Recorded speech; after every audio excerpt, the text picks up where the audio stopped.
स्वामी मला तुमच्या दारामध्ये यायचंय, मला तुमचं दर्शन करायचंय आणि मी तुमच्या आवारात येईपर्यंत उद्या सकाळी माझ्या हातावरचं काहीच नाही दिसलं पाहिजे।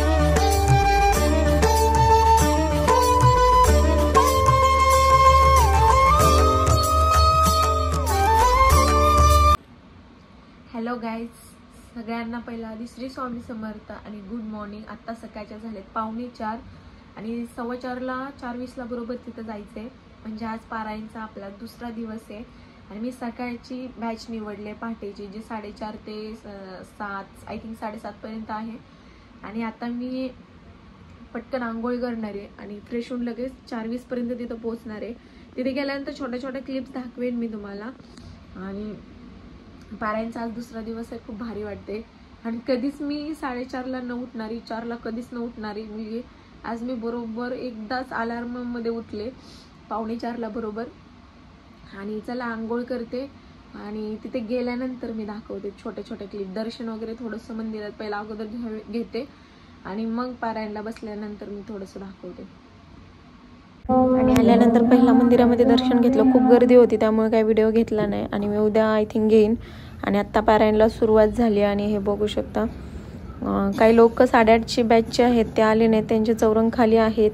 आणि जे जास्त करून 4:30च्याच ह्याला जास्त जण आहेत, कारण सगळे प्रत्येक जण कामावर जाणार आहेत।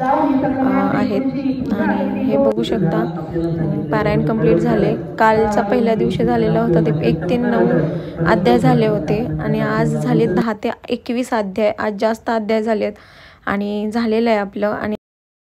आणि आता मी घरी जाते। घरी गेल्यानंतर आज ऑफिसला जाईन पहिला आणि संध्याकाळी मी सांगेन तुम्हाला की मी तुम्हाला कालच्या ब्लॉगमध्ये सांगितलं होतं की स्वामींचा अनुभव काय होता पहिला, आणि जो आज दुसरा खतरनाक अनुभव दिलेला, जो स्वामींवरती मला विश्वास ठेवायला भाग पाडलं, तो अनुभव आता मी संध्याकाळी तुम्हाला रिलॅक्समध्ये शेअर करेन।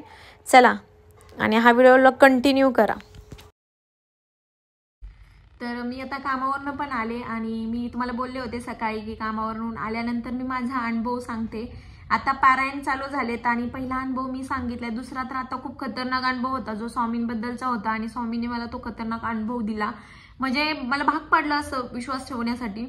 आणि खूप खतरनाक अनुभव होता, अजून पण माझ्या अंगावरती काटे येत आहेत। तर आज पारायणचा दुसरा दिवस होता आणि ऍक्च्युली सगळे पारायण वगैरे करून तुम्ही पण पाहिलं ब्लॉगमध्ये गेलेली। आणि आज एक गुड न्यूज आहे, ती म्हणजे माझं यूट्यूबचं गुगल ॲडसेन्स पिन आलाय, त्याच्यामुळे मी माझं पेमेंट यूट्यूबचं काढू शकते। ती पण पारायण दिवशीच एवढी मस्त गुड न्यूज भेटले, त्याबद्दल स्वामींना खरंच मनापासून थँक्यू। कारण मी जाऊन तसं मंदिरामध्ये थँक्यू पण बोलून आले। आणि आत्ता माझा दुसरा अनुभव मी सांगते। जेव्हा मी पाठीमागच्या ब्लॉगमध्ये तुम्ही पाहिला असेल की दिवाळीमध्ये गेल्यानंतर माझा जो व्हिडिओ व्हायरल झाला यूट्यूबचा, जो मी स्वामींना बोलले होते की जे प्रत्यक्षात तुम्ही आजचाल आहे असं असेल तर माझा हा व्हिडिओ तुम्ही व्हायरल करचाल, म्हणजे असं थोडक्यात मी कोडं टाकलं होतं आणि ते पण माझं चुकलं, पण त्यांनी मला असा एकदम खतरनाक अनुभव दिला। आणि त्याच्यानंतर मग गेलो गावी देवाला जायचं ठरलं, कारण व्हिडिओ अचानक व्हायरल उचलला, एकदम व्ह्यूज चांगले लागले। मग आम्ही ठरवलं की जायचं आता देवाला। आणि त्याच्यानंतर दिवाळीच्या 15 दिवस अगोदरच मी अशी थोडी आजारी होते।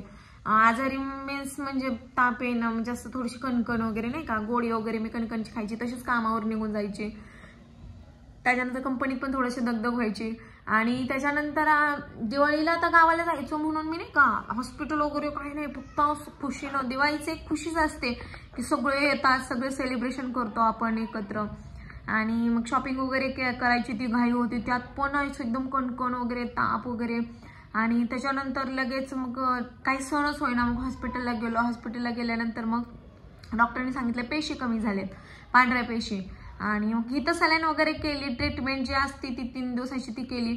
मग डॉक्टर बोलले बरं वाटायला लागलं थोडंसं नॉर्मल, परत अजून 2 दिवसानं तेच चालू झालं। आणि तेव्हा काय एवढं स्वामींवरती विश्वास नव्हता, पण थोडासा बसलेला जे की माझा व्हिडिओ व्हायरल गेलेला। मी अशी अट टाकली होती की माझा व्हिडिओ व्हायरल होऊ द्या, तेव्हा जर तुम्ही प्रत्यक्षात आज चाल तर स्वामी। मग नंतर झालं, मग गावी गेलो। मग जायचं होतं अक्कलकोटला, जे की मला थोडंसं असं एकदम धक्का दिलेला की बाबा व्हिडिओ एकदम मी अशी आत टाकली आणि व्हिडिओ व्हायरल झाला तो। आणि नंतर मग गावी गेल्यानंतर जास्तच आजारी पडले आजारी पडल्यानंतर मम्मी बोलली की बाबा इथं तरी गावी दाखवू. मग सांगोला गाव आहे आमचं, तिथं गेलो आम्ही. सांगोलामध्ये तालुका आहे, त्याच्यामध्ये तिथं गेल्यानंतर मग सलाईन वगैरे लावली. आणि सलाईन लावली त्या दिवशी डॉक्टर चेक करत होते आणि डॉक्टर बोलले हे तुमच्या नॉर्मल हाताला नॉर्मल आहे का लाल लाल थोडंसं उठलेलं. मग डॉक्टर बोलले की तुम्ही घरी काय कुत्रं वगैरे पाळता का. मी म्हटलं पुण्यानं तर मी कालच आले 4 वाजता, मी कुत्रं वगैरे काय पाळायचा संबंधच नाही आहेत, नाही घरी पण पाळत. आणि एवढी आजारी होते ना. मग तसंच सलाईन वगैरे लावली वगैरे, चेक केलं. रिपोर्टमध्ये काय झालं, टायफॉइड पण झाला आहे प्लस पेशी कमी झाल्या आहेत आणि ताप पण खूप होता. ताप तर असतोच टायफॉइडमुळे आणि ह्याच्यामुळे. आणि ताप एवढा होता ना की प्रमाणाच्या बाहेर. मग सलाईन वगैरे लावली, थोडंसं बरं वाटायला लागलं. मग सलाईन चालूच होती. मग माझा मम्मीचा असा नाही का विषय झाला की मम्मी बोलायला लागली की नको आजारी आहे तर आपण, म्हणजे आज मी ऍडमिट आहे आणि परवा दिवशी असं आम्हाला जायचं होतं अक्कलकोटला वगैरे, आम्ही गाडी केलेली मग बहिणीने वगैरे आम्ही. आणि मग नंतर माझी जी मोठी दीदी वगैरे आहे ना, आता आम्ही मिळून सगळ्यांनी गाडी केली. मग मम्मी बोलली नको आपण कॅन्सल करू, नंतर जाऊ कधीतरी, आणि आता नको जायला कारण तू एवढी आजारी आहे आणि नको.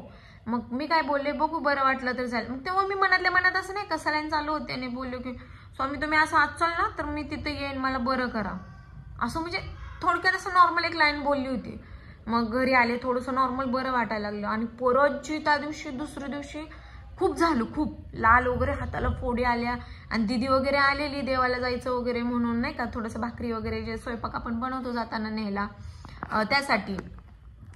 मग दीदी वगैरे आली, मग त्यासाठी भाकरी वगैरे बनवायच्या होत्या. मम्मीचं तरी पण चालू होतं की बाबा नको जायला, राहू दे, एवढं हे झालंय तेवढं. मला असू दे चल, पुढं बसते तसं स्वेटर वगैरे घालून आणि जाते. एवढं ते लाल आले ना, जे डॉक्टर बोललेले की कुत्र्यामुळे ते काहीतरी खाज उठत असेल, लाल झाले.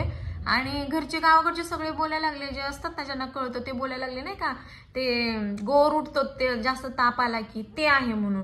आणि गोर उठल्यानंतर तर 3-4 दिवस जात नाही, अंगाला वगैरे तेल लावून हवेत वगैरे जायचं नसतं वाऱ्यामध्ये.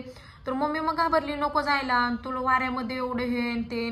मग मम्मीला म्हटलं गाडी केली, असू दे स्वेटर घालून पुढं बसते, कसं काय असे ना, आपण नुसतं दर्शन तर घेऊन यायचंय, पंढरपूरला जायचंय, एका दिवसात तर रिटर्न यायचंय, पंढरपूर तुळजापूर अक्कलकोट करून यायचंय. मग मी फक्त मनात एकच बसून बोलले. आणि आम्हाला असं आठवतं खुर्चीवर बाहेर बसलेली ओट्यावरती, मी मनात एकच बोलली, स्वामी मला तुमच्या दारामध्ये यायचंय, मला तुमचं दर्शन करायचंय.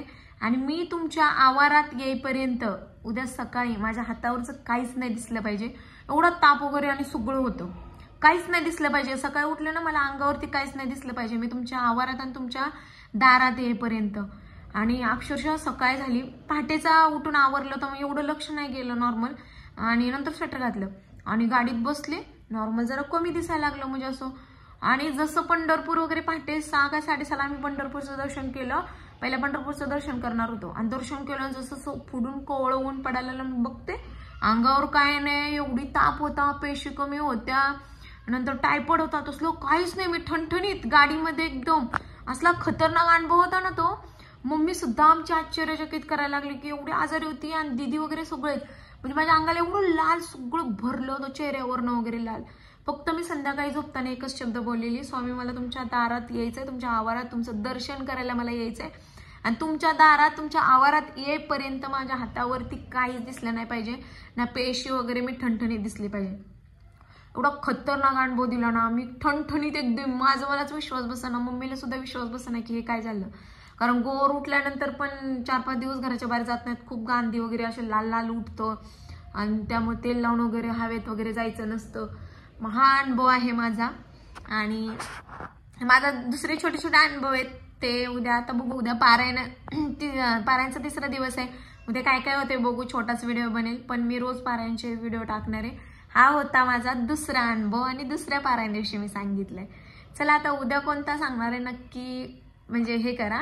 आणि चला, तुम्हाला कसा वाटला किंवा तुमच्या लाईफमध्ये असं कधी झालंय का की स्वामीने असं झालंय, स्वामींचे आता सगळेच भक्त आहेत, की तुम्हाला कधी स्वामीने असा काही अनुभव दिलाय का, तर मला नक्की कमेंट बॉक्समध्ये तुमचं मत मांडायला विसरू नका. आणि मी तुमचं कमेंट, तुमचं नाव नक्की माझ्या नेक्स्ट उद्याच्या ब्लॉगमध्ये घेणार आहे. सो प्लीज हा व्हिडिओ बघा आणि तुम्हाला पण काय अनुभव आले असेल तर मला कमेंट बॉक्समध्ये शेअर करायला विसरू नका. आणि मी तुमची कमेंट, तुमचं नाव आणि नक्की व्हिडिओमध्ये घ्यायला विसरणार नाही. उद्याच्या 3 नंबरचं पारायण आहे, उद्याचं 3ऱ्या दिवसाचं पारायण आहे, तर उद्या पारायण छोटे छोटे व्हिडिओ येतील. तर त्यामध्ये घेणार आहे. तर चला हा व्हिडिओ कसा वाटला आणि मला स्वामीने दिलेला अनुभव तुम्हाला कसा वाटला, कारण मी कुठल्याच देवावरती पहिल्यापासून विश्वास ठेवत होते. हा पहिला स्वामी आहेत की त्यांच्यावरती मनापासून विश्वास ठेवला की त्यांनी तसं असं म्हणजे अचानक असे किस्से माझ्यासमोर आणून ठेवले की मला भाग पाडायला, आणि अचानक माझं पाऊल वळलं स्वामींकडे. आणि तुम्ही पण जर स्वामींचे भक्त असाल तर खरंच स्वामींची मनापासून मनात जप करा, नाही रोज जाता आलं तरी करा. खरंच खूप स्वामी अनुभव देतात. आणि हा व्हिडिओ कसा वाटला असेल, आवडला असेल तर प्लीज लाईक, शेअर आणि सबस्क्राईब करायला विसरू नका. Bye and thank you. आणि सगळ्यांना श्री स्वामी समर्थ.